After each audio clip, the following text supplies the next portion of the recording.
Assalamualaikum warahmatullahi wabarakatuh.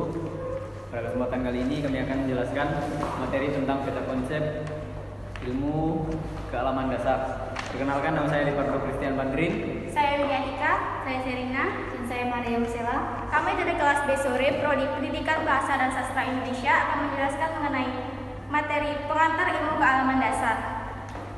Pengertian ilmu kealaman dasar. Menurut Mas Huri Yasin, dalam bukunya mendefinisikan bahwa ilmu pengetahuan yang mengkaji gejala-gejala dalam alam semesta ini, termasuk bumi yang terbentuk dengan menggunakan konsep dan prinsip ilmu dasar. Yang kedua, sudut pandang ilmu pengetahuan.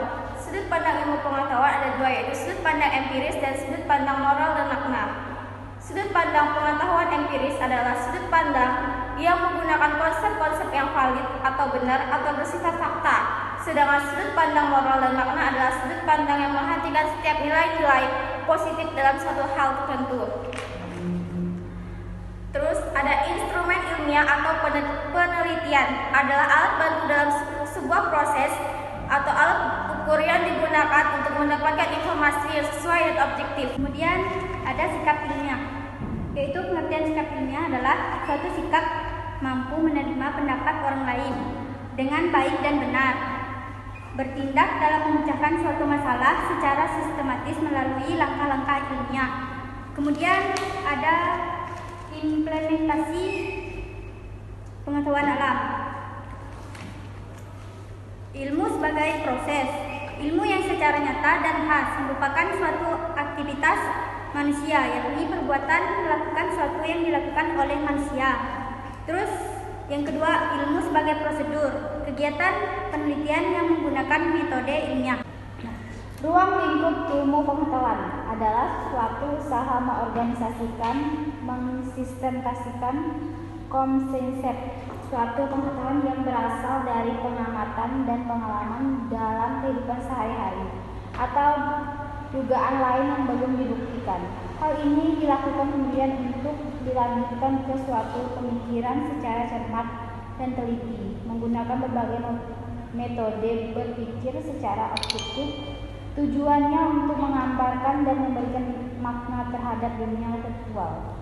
Kedua, hakikat IKD adalah bukan suatu ilmu yang berdiri sendiri, melainkan merupakan kumpulan pengetahuan tentang konsep-konsep dasar dalam bidang intek atau ilmu pengetahuan dan teknologi. Jadi ilmu ilmiah dasar tidak.